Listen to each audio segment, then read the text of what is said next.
If I could get 2% of the black community to fully understand that, maybe let's say 10%, then we would have an extra $10 trillion in wealth. Because you're trained and raised from the very beginning to give everything to everybody except yourself. You give, give, give, give, give. You're giving to the economy. You're giving your attention to social media. You're giving your labor to the corporation. You're giving your children to the school system. Every time you're giving, giving, giving, you're putting somebody else's priorities first, and they become wealthy. The school system makes billions of dollars from pretending to educate black kids. The corporations are making trillions of dollars by selling you products. They're also making trillions of dollars by using your labor. Social media is making trillions of dollars by monetizing your attention. And so you're doing the opposite of what millionaires and billionaires do. I'm just gonna tell you that's just a fact. If you engage in lots of activity with other people, and your consistent response to everything is, well, how do I make sure that I give you what you want and I'm not going to think about me, then you're going to end up depleted and they're going to end up full. They're going to win, you're going to lose. It won't be a win-win, it's going to be a win-lose. That's what it's going to be, and that's true for relationships, anything.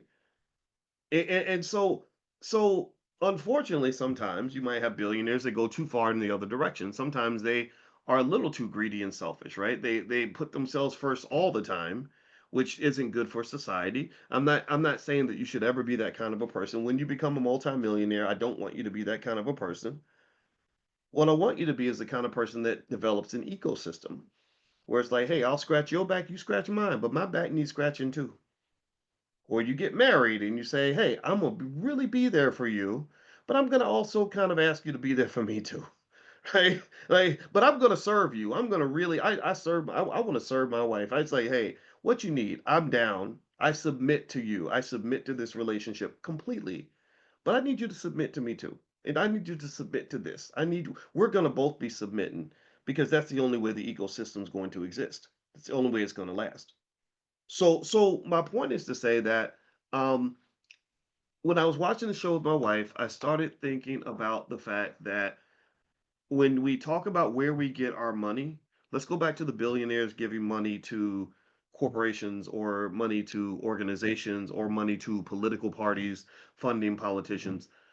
Somehow we just simply don't remember that these people have their own agendas, and I don't see enough conversation regarding who are you really working for.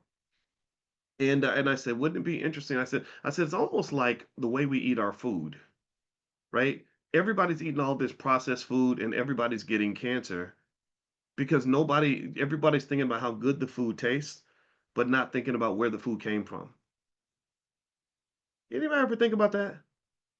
Like, you go and you get you chicken nuggets, or you get whatever it is you're gonna eat, and we're not even thinking about, like, what chemicals. How many of y'all really go to a restaurant, a fast food restaurant, and really read all the ingredients on the back of the chicken nuggets bag?